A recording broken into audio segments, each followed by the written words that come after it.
Hi hello ನಮಸ್ತೆ, ನಾನು ರಾಜು. ಅಷ್ಟೇ ನೀವು ನೋಡ್ತೀರಾ centre point Kannada YouTube channel. ಒಂದ್ ಕಡೆ ದರ್ಶನ್ ಅಭಿನಯದ ಡೆವಿಲ್ ಸಿನಿಮಾ ಅದ್ದೂರಿಯಾಗಿ ಓಪನಿಂಗ್ ಪಡ್ಕೊಂಡು ಗೆಲುವಿನ ಹಂತದಲ್ಲಿದ್ರೆ, ಮತ್ತೊಂದು ಕಡೆ ದರ್ಶನ್ ಅಭಿನಯದ ಡೆವಿಲ್ ಸಿನಿಮಾ ತೆರೆ ಕಾಣುವ ಸಂದರ್ಭದಲ್ಲಿ ಆದಂತ ಒಂದು ಘಟನೆ ಇದೀಗ ಎಲ್ಲರಿಗೂ ಬೇಸರ ತರಿಸಿದೆ.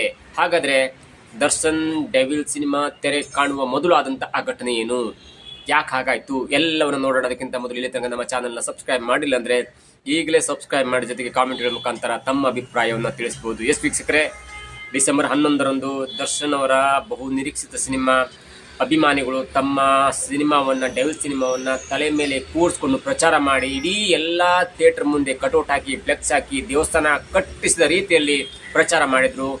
ಅದಾದ ನಂತರ ಅದ್ದೂರಿಯಾಗಿ ಡಿಸೆಂಬರ್ 11ಕ್ಕೆ ಸಿನಿಮಾ ತೆರೆ ಕಾಣ್ತು ಮತ್ತು ಮೊದಲ ದಿನವೇ 13 ಕೋಟಿಗಳ ಹಣ ಗಳಿಸಿದೆ ಅನ್ನುವಂತಹ ಒಂದು ಮಾಹಿತಿ ಕೂಡ ಚಿತ್ರತಂಡದಿಂದ ಹೊರಬಂತು. ಅದಾದ ನಂತರ ಗಳಿಕೆಯಲ್ಲಿ ಸ್ವಲ್ಪ ಕಡಿಮೆ ಆದ್ರೂ ಕೂಡ ಈ ವೀಕೆಂಡ್ ಮುಗಿಯುವಷ್ಟರ ವೇಳೆಗೆ ಒಂದು 30ರಿಂದ 35 ಕೋಟಿ ಹಣ ಗಳಿಸುತ್ತೆ ಅನ್ನುವಂಥ ಲೆಕ್ಕಾಚಾರ ಕೂಡ ಇದೆ. ಜೊತೆಗೆ ಸಿನಿಮಾಕ್ಕೆ ಹಾಕಿದಂತ ಬಂಡವಾಳಕ್ಕೆ ಏನು ಮೋಸ ಇಲ್ಲ.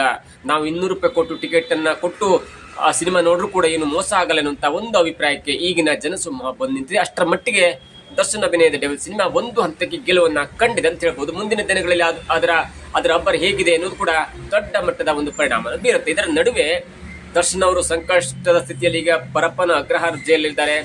ಅವರ ಎಲ್ಲಾ ಸಿನಿಮಾ ಪ್ರಚಾರವನ್ನ ನಿರ್ದೇಶಕ ಮತ್ತು ಅಭಿಮಾನಿಗಳು ತಲೆಯ ಮೇಲೆ ಹೊತ್ಕೊಂಡು ಅದನ್ನ ಒಂದು ದೇವರ ರೀತಿಯಲ್ಲಿ ಮೆರವಣಿಗೆ ಮಾಡಿಕೊಂಡು, ಕಟೌಟ್ ಹಾಕೊಂಡು ಬೇರೆ ಬೇರೆ ತರದಲ್ಲಿ ಪ್ರಚಾರವನ್ನು ಮಾಡಿ ಸಿನಿಮಾ ಗೆಲ್ಲಿಸುವಂತ ಹಂತಕ್ಕೆ ಬಂದು ತಲುಪಿದೆ. ಆದ್ರೆ ಇದಕ್ಕೂ ಮೊದಲು ದರ್ಶನ್ ಅವರ ಡೆವಿಲ್ ಸಿನಿಮಾ ತೆರೆ ಕಾಣುವ 1-2 ದಿನ ಮೊದಲು ದರ್ಶನ್ ಅವರ ವಿರುದ್ಧ ಅತ್ಯಂತ ದೊಡ್ಡ ಮಟ್ಟದ ಅಪಪ್ರಚಾರ ಮಾಡುವಂತ ಒಂದು ಕೆಲಸ ಕೂಡ ಆಯಿತು. ಅದು ಕೂಡ ಯಾರು ಮಾಡಿದ್ರು, ಯಾಕೆ ಮಾಡಿದ್ರು ಎಲ್ಲವೂ ಕೂಡ ಅಭಿಮಾನಿಗೆ ಗೊತ್ತಿದೆ ಮತ್ತು ಅಭಿಮಾನಿಗಳು ಅದನ್ನ ಹೆಸರನ್ನ ಹೇಳಲಿಕ್ಕೆ ಬಯಸಲ್ಲ. ಆದ್ರೂ ಕೂಡ ಎಲ್ಲೋ ಒಂದ್ ಕಡೆ ಅದು ಆಗಬಾರ್ದಿತ್ತು ಎನ್ನುವಂತ ಮನಸ್ಥಿತಿ ಇದೀಗ ಎಲ್ಲರಲ್ಲೂ ಕಾಡ್ತಾ ಇದ್ದದ್ದು. ದರ್ಶನ್ ಅಭಿಮಾನಿ ಆಗಿರ್ಬೋದು ಅಥವಾ ದರ್ಶನ್ ಅಭಿಮಾನಿ ಎಲ್ಲದ ಅನೇಕರು ಕೂಡ ಮಾತನಾಡ್ಕೊಳ್ತಿದ್ರು. ಯಾಕೆ ಅಂತ ಟೈಮಲ್ಲಿ ನೋಡಿ, ಅದಾದ ನಂತರ ಈಗ ಯಾವ ಸುದ್ದಿಯೂ ಇಲ್ಲ.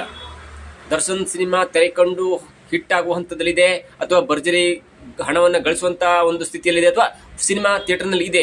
ಹಾಗಾಗಿ ಆ ವಿಷಯ ಮತ್ತೆ ಮರಿ ಕಳಿಸ್ತಿಲ್ಲ. ಆದ್ರೆ ಸಿನಿಮಾ ತೆರೆ ಕಾಣುವಂತ ಸಂದರ್ಭದಲ್ಲಿ ಹೇಗಾದ್ರೂ ಮಾಡಿ ಅದನ್ನ ಮುಚ್ಚಿಸಬೇಕು, ಆ ಸಿನಿಮಾಕ್ಕೆ ತೊಂದರೆ ಆಗಬೇಕು ಅನ್ನೋ ದೃಷ್ಟಿಯಲ್ಲಿ 2 ಪ್ರಮುಖವಾದಂತಹ ಘಟನೆಗಳು ನಡೆದವು. ಒಂದು, ದರ್ಶನ್ ಅವರು ಪರಪ್ಪನ ಅಗ್ರಹಾರ ಜೈಲಲ್ಲಿ ತಮ್ಮ ಸಹ ಕೈದಿಗಳಿಗೆ ಕಾಲಿನಿಂದ ಒದ್ರು, ಬೇಗ ಏಳು ಎನ್ನುವಂತ ಒದ್ದು ಬಿಟ್ರು ಎನ್ನುವಂತ ಊಹಾಪು ಅಥವಾ ಏನೋ ಬೇರೆ ಬೇರೆ ವಿಚಾರಗಳು ಎಲ್ಲಾ ಮಾಧ್ಯಮಗಳನ್ನ ಆವರಿಸಿಕೊಂಡು ದರ್ಶನ್ ಅವರಿಗೆ ಕೆಟ್ಟ ಹೆಸರನ್ನ ತರಿಸುವಂತ ನಿಟ್ಟಿನಲ್ಲಿ ಅದು ಕೆಲಸ ಆಯಿತು.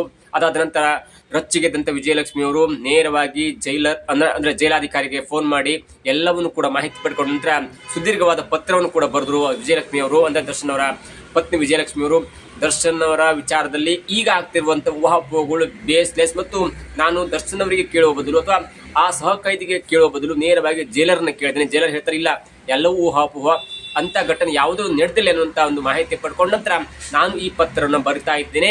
ಯಾಕೆ ನಿಮ್ಗೆ ಯಾರಿಗೂ ನೈತಿಕ ಹಕ್ಕಿಲ್ವಾ, ನೈತಿಕ ಒಂದು ಅಜೆಂಡಾ ಇಲ್ವಾ ಎನ್ನುವಂತ ಒಂದು ನೇರವಾದ ಪ್ರಶ್ನೆಯನ್ನ ಮಾಧ್ಯಮದವರು ಕೇಳಿದ್ರು ಮತ್ತು ಅನೇಕರಿಗೆ ಯಾರಿಗೆ ಕೇಳಬೇಕು ಅವರಿಗೆ ನೇರವಾಗಿ ತಲೆ ಮೇಲೆ ಹೊಡೆದಾಗಿ ಅದನ್ನು ಕೇಳಿರ್ತಾರೆ. ಎರಡನೇದಾಗಿ, ಪಕ್ಕದಲ್ಲಿ ರೇಣುಕಾಸ್ವಾಮಿಯವರ ಒಂದು ಸಮಾಧಿಯ ಒಂದು ಅವರ ಜನನ ಮರಣ ಇರುವಂತ ಒಂದು ಕಲ್ಲನ್ನು ಕೂಡ ಬೇರೆ ಯಾರು ಉರುಳಿಸ್ಕೊಂಡು, ಅದು ಕೂಡ ದರ್ಶನ ಅಭಿಮಾನಿಗಳೇ ರೇಣುಕಾಸ್ವಾಮಿಯವರ ಒಂದು ಸಮಾಧಿಯ ಕಲ್ಲನ್ನ ಕಿತ್ತಿಸ್ಬಿಟ್ರು ಎನ್ನುವಂತ ಒಂದು ಆರೋಪ ಅಥವಾ ಅಪಪ್ರಚಾರ ಕೂಡ ಆಯ್ತು. ಅದು ಕೂಡ ಅದಕ್ಕೂ ಇದಕ್ಕೂ ಸಂಬಂಧ ಇಲ್ಲ ಎನ್ನುವಂಥದ್ದು ಕೊನೆಗೆ ಹೊರಗೆ ಬಂತು.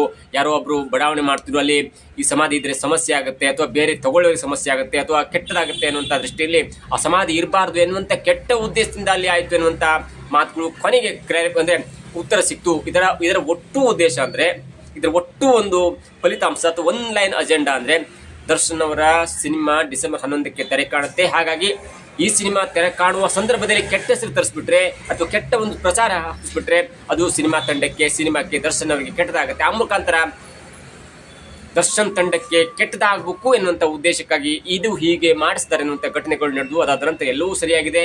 ದರ್ಶನ್ ಅವರ ಸಿನಿಮಾ ತೆರೆ ಕಂಡಿದೆ. ದರ್ಶನ್ ಅವರ ಸಿನಿಮಾ ತೆರೆ ಕಂಡು ಇದೀಗ ಭರ್ಜರಿ ಯಶಸ್ಸನ್ನು ಕಾಣ್ತಿದೆ. ಅದು ದೊಡ್ಡ ಹಿಟ್ ಆಗುತ್ತಾ, ರೆಕಾರ್ಡ್ ಬ್ರೇಕ್ ಮಾಡುತ್ತಾ ಅಥವಾ ಒಂದು ಮಟ್ಟದ ಹಿಟ್ ಆಗುತ್ತೆ, ಅದು ಸಿನಿಮಾಕ್ಕೆ ಸಂಬಂಧಪಟ್ಟಂತ ವಿಷಯ. ಆದ್ರೆ ಸಿನಿಮಾ ತೆರೆ ಕಾಣುವಂತ ಸಂದರ್ಭದಲ್ಲಿ ಅಪಪ್ರಚಾರ ಮಾಡುವಂತ ಘಟನೆ ನಡೆದರೆ ಅದು ಕೂಡ ಅನೇಕರಿಗೆ ಬೇಸರ ತರಿಸಿದೆ. ನಿಮ್ಗೆ ಏನಾದ್ರು ವೈಯಕ್ತಿಕ ದ್ವೇಷ ಇದ್ರೆ ಅದು ನೇರವಾಗಿ ಮುಖಾಮುಖಿಯಾಗಿ ಮಾತನಾಡಿಕೊಂಡು ಕೋರ್ಟು ಕಚೇರಿ ಅಂತ ಮಾಡಬಹುದು. ಆದ್ರೆ ಅದನ್ನು ಬಿಟ್ಟು ಸಿನಿಮಾ ತೆರೆ ಕಾಣುವಂತ ಸಂದರ್ಭದಲ್ಲಿ ಹೀಗೆ ಮಾಡಿದ್ರೆ ಅದು ಸಿನಿಮಾ ನಾಯಕ ನಟನೆ ಮಾತ್ರ ಅಲ್ಲ, ಅಲ್ಲಿ ನೂರಾರು ಜನ ಕೆಲಸ ಮಾಡಿರ್ತಾರೆ, ಸಾವಿರಾರು ಜನ ಕೆಲಸ ಮಾಡಿರ್ತಾರೆ. ಒಂದು ಸಿನಿಮಾ ಹಿಟ್ ಆದರೆ ಅವ್ರಿಗೆಲ್ಲ ಬೇರೆ ಬೇರೆ ಕಡೆ ಚಾನ್ಸ್ ಸಿಗುತ್ತೆ. ಒಬ್ಬ ನಿರ್ದೇಶಕ ಬೇರೆ ಸಿನಿಮಾ ಮಾಡ್ಬೋದು, ಒಬ್ಬ ನಿರ್ಮಾಪಕ ಮತ್ತೆ ಆ ಸಿಕ್ಕಂತ ಕೋಟಿ ಹಣವನ್ನು ಮತ್ತೊಂದು ಸಿನಿಮಾಕ್ಕೆ ವ್ಯಯಿಸ್ಬೋದು. ಈಗಿನ ನೂರಾರು ಜನಕ್ಕೆ ಮತ್ತೆ ಕೆಲಸ ಸಿಗುತ್ತೆ, ಮತ್ತು 4 ಜನ ಸ್ಟಾರ್ಗಳು ಹುಟ್ಕೊಳ್ತಾರೆ. ಅದರಿಂದ ಬೇರೆ ಬೇರೆ ವೈಯಕ್ತಿಕ ಜೀವನ ಕೂಡ ಲಾಭದಾಯಕವಾಗುತ್ತೆ. ಆದರೆ ಸಿನಿಮಾ ತೆರೆ ಕಾಣುವ ಸಂದರ್ಭದಲ್ಲಿ ಕೆಟ್ಟ ತಂದು ಏನಾದರೂ ಸಿನಿಮಾ ಸೋತ್ರೆ ಅದು ಇಡೀ ಸಾವಿರಾರು ಕುಟುಂಬದ ಅನ್ನವನ್ನು ಕಿತ್ಕೊಂಡಂಗಾಗತ್ತೆ ಎನ್ನುವಂಥ ಒಂದು ಕಿಂಚಿತ್ತು ಲೆಕ್ಕಾಚಾರ ಇದ್ರೂ ಕೂಡ ಯಾರು ಅಪಪ್ರಚಾರ ಮಾಡ್ತಿರಲಿಲ್ಲ. ನಿಮಗೆ ನೇರವಾಗಿ ನಾಯಕ ನಟನ ಬಗ್ಗೆ ಅಥವಾ ಯಾರು ವೈಯಕ್ತಿಕ ದ್ವೇಷ ಇದ್ದರೆ ಅದು ನೇರವಾಗಿ ವೈಯಕ್ತಿಕವಾಗಿ ಹೋರಾಡಬೇಕು, ಅಥವಾ ಬೇರೆ ಟೈಮಿಗೆ ಹೋರಾಡಲಿಕ್ಕೆ. ಅದೇ ಸಿನಿಮಾ ತೆರೆ ಕಾಣುವಂಥ ಸಂದರ್ಭದಲ್ಲಿ ಒಬ್ಬ ನಾಯಕ ನಟನ ಜೊತೆಗೆ ಅಲ್ಲಿ ಸಾವಿರಾರು ಜನ ಕೆಲಸ ಮಾಡಿರ್ತಾರೆ, ಸಾವಿರಾರು ಜನರ ಜೀವನ ಇರುತ್ತೆ. ಹಾಗಾಗಿ ಸಿನಿಮಾಕ್ಕಾಗಿ ಏನಾದರೂ ಅಪಪ್ರಚಾರ ಮಾಡಬೇಕಂದ್ರೆ ಅದು ಒಬ್ಬ ವ್ಯಕ್ತಿ ಮೇಲೆ ಮಾಡಿ, ಆದರೆ ಸಿನಿಮಾಕ್ಕಾಗಿ ಮಾಡಿದ್ರೆ ಏನಾಗುತ್ತೆ ಅಂದರೆ ಅದು ಆ ಸಂದರ್ಭದಲ್ಲಿ ಸಾವಿರಾರು ಜನರ ಅನ್ನಕ್ಕೆ ಒಂದು ಕೊಡಲಿ ಪೆಟ್ಟು ಕೊಟ್ಟಂಗಾಗುತ್ತೆ. ಇದು ಎಲ್ಲರೂ ತಿಳ್ಕೊಳ್ಬೇಕಂತ ವಿಚಾರ. ನಾನು ದರ್ಶನ್ ಅವ್ರ ಸಿನಿಮಾ ಆಗಲಿ, 45 ಆಗಲಿ, ಮಾರ್ಕ್ ಆಗಲಿ, KD ಆಗಲಿ, ಟಾಕ್ಸಿಕ್ ಆಗಲಿ, ಹೀಗೆ ಎಲ್ಲ ಸಿನಿಮಾನು ಗೆಲ್ಲಬೇಕು. ಯಾಕಂದರೆ ನಾನು ನಿನ್ನೆನೇ ಹೇಳಿದ ಪ್ರಕಾರ ಒಂದು ಸಿನಿಮಾ ಗೆತ್ತಂದರೆ ಅದು 1000 ಜನಕ್ಕೆ ಕೆಲಸ ಕೊಡುತ್ತೆ. ಒಂದು ಸಿನಿಮಾ ಮುಹೂರ್ತ ಕಂಡ್ರೆ ಅದು ಸಾವಿರಾರು ಜನಕ್ಕೆ ಕೆಲಸವನ್ನು ಕೊಡುತ್ತೆ. ಆ ಸಾವಿರಾರು ಜನ ಕುಟುಂಬ ಒಳ್ಳೆಯದಾಗುತ್ತೆ, ಸಾವಿರಾರು ಕುಟುಂಬಗಳು ತಮ್ಮ ಜೀವನ ನಡೆಸಲಿಕ್ಕೆ ಹೆಲ್ಪ್ ಆಗುತ್ತೆ. ಆದಷ್ಟು ಎಷ್ಟು ದಿನ ಕೆಲಸ ಸಿಗುತ್ತಲ್ಲ ಅಷ್ಟು ದಿನ ಅವರಿಗೆ ಹೆಲ್ಪ್ ಆಗುತ್ತೆ ಅನ್ನೋದು ಕೂಡ ಎಲ್ಲರೂ ವಿಚಾರ ಮಾಡಲೇಬೇಕಂತ ವಿಚಾರ. ಇದಾಗಿತ್ತು ಇವತ್ತಿನ ವಿಶೇಷ. ನೋಡ್ತಾ ಇರಿ centre point Kannada YouTube channel.